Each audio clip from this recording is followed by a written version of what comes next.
gaalkacyo islaan naga guddooma nabad naga guddooma midnimo naga guddooma farxad naga guddooma gacan furo naga guddooma dowladnimo naga guddooma dhallinyarada soomaaliyeed oo halkan nagu soo dhawaysay oo maanta dhan halkan taagneed waa mahadsantihiin waxaana idinkugu bishaaraynayaa in garoonka laydin dhisi doono laydinkala dhigi doono sida aad rabtaan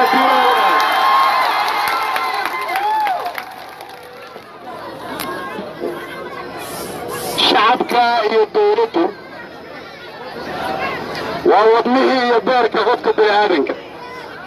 lama kala qaadi karo shacabka iyo dowladda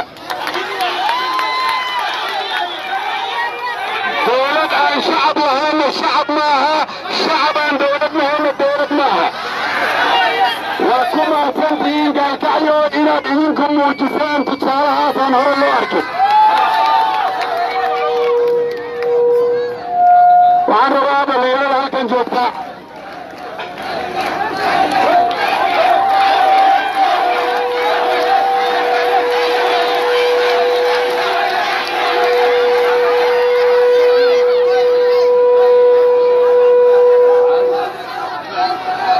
dadkii soomaaliyeed ee ficilna ahaa ee dhaliyay gobonnimada kuwii dhallinyarada ahaa ee ku jira afwaayow intaa ugu badan waxay ka soo jeedeen gobolka mudug gobonnimadii ay dhaliyeen waxaa la rabaa idinka inaad sii wadaan soomaalinimada idinkaa la rabaa inaad ogtaan idinkaa la rabaa inaad hormarisaan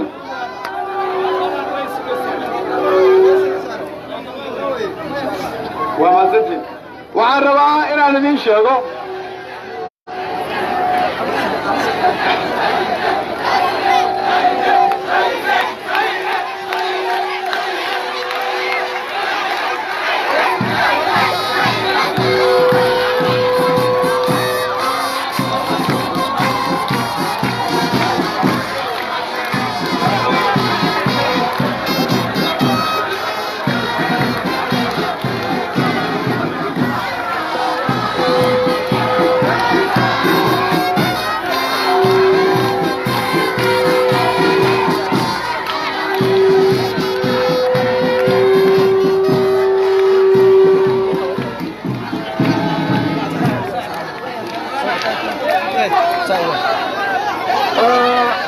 inaan maanta taaganahay isbartiibadii loogu magac daray habeegii calanka heestii calankana laga sugaayo halkan waa dhiiggii soomaalinimada waa mahadsantiin waxaan rabaa inaan idiin sheego sanadku markuu ahaa 1948 waxaa jira laba wiil oo soomaali ah oo idinka da'diin oo kale ah waxaan rabaa inaad si fiican u dhegaysataan labadaas wiil waxaa la kala oran jiray cabdullaahi ciise iyo maxamuud yuusuf muure allah u naxariisto cabdullaahina allah u naxariisto labadaasuba waxay ka soo jeedaan deegaanadan aad degantihiin 1948 markii qaramada midoobay ay yidhaahdeen soomaaliya qofa soo dirsato uga hadlaa halgankooda gobonnimadoonka talyaanigii halkan joogay wakhtigaas waxay yidhaahdeen maadaama ay cabdullaahi ciise dirsanaysaan waa in cirbad lagu duraa muura allah u naxariistay oo cabdullaahi ciise u eka waxa uu yidhi inta adiga lagu duri lahaa oo sun lagugu duri lahaa anigaa naftayda hibaynaya waxaan rabaa aniga in lay duro markii la duray allah u naxariistay muuro cabdullaahi sidaas ayuu fiisaha ku qaatay sidaas ayuu u tegay qaramada midoobay sidaas ayuu uga soo hadlay xorriyaddu sidaas ayay xorriyadda ku timid waxaan rabaa inaan idiin sheego marka fikirka ah muuro iyo cabdullaahi isku qabiil ma ahayn midna wuxuu ka soo jeeday waqooyiga gaalkacyo midna koonfurta gaalkacyo haddii qabiil uu wax taraayo mid baa wuxuu yidhi kan kale ka qabiila anigaa naftayda adiga kuu qadimaya si adigu aad u wado xorriyaddaas سؤال الرب ما أنت إلا إسرائيلية وحيتان حريتي ويلاشا سيون انتان أما أنا دي إذين بيبان هرقا تعيو حقابي كتب بيسي وهينا الرئيس الوزراء وجمحين كرا صومالي كرا قابسان وجمحين كرا صومالي حدودي كرا sababtoo waxay nooga tageen taariikha in quluubta shacabka Soomaaliyeed marna aanay xuduud kala yeelan karin amaanadii la idin dhiibay Soomaalinimadii dhallinyaranimadii sharaftii xooggii caqligii cilmigii idinka haayo diyaar mootiin Soomaaliya midaysan Soomaaliya sharaf leh Soomaaliya xooggan Soomaaliya soo ashata meesha ay dulin uga jirto رئيس الوزراء gobonnimada gaalkacya hormuudka ma qaadanaysaan qabyaaladda ma ku bedelaynaa qarannimo musuqmaasuqa ma ku bedelaynaa iimaan iyo sharaf reer gaalkacya hormuud ma u noqonayaan رئيس الوزراء waxaan idinkugu imid inaan idinla wadaago qalbigayga sidaan raalli idinkaga ah waxaan rabaa inaan idiin sheego gaalkacyo nabada waa Soomaaliya nabada gaalkacyo hagaagsan waa Soomaaliya hagaagsan gaalkacyo isdhex gasha waa Soomaaliya isdhex gasha xalka gaalkacyo isagoo midaysan waa kii midayn lahay Soomaaliya waa inaad gaalkacyo Soomaaliya uma dhigtaan tusaale si intana kale ay idinkugu daysadaan annaguna waan idin garab taagana إن شاء الله رئيس الوزراء ديار بانو معرفة gaalkacyo nabadeeda waa idinkala shaqaynaynaa labada maamulba waa la shaqaynaynaa wax walba oo aad uga baahan tihiin dowladdana maamulkiinaan kala hadlaynaa dowladda federaalkaana gacan idin siinaysa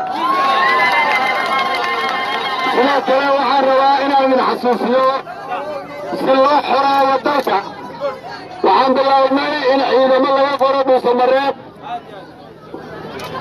in laga qoro caabuduwa in laga qoro xaraala in laga qoro hirsha in laga qoro barambal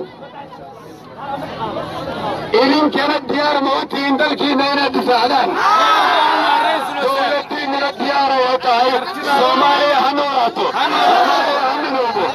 reer gaalkacyo waqooyi iyo koonfurba waa Soomaali aan la kala qaadi karin ilaahay ha idin barakeeyo wasalaamu calaykum waraxmatullahi wabarakaatu رئيس الوزراء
وهاجاج داوديال aad baa ugu mahadsantihiin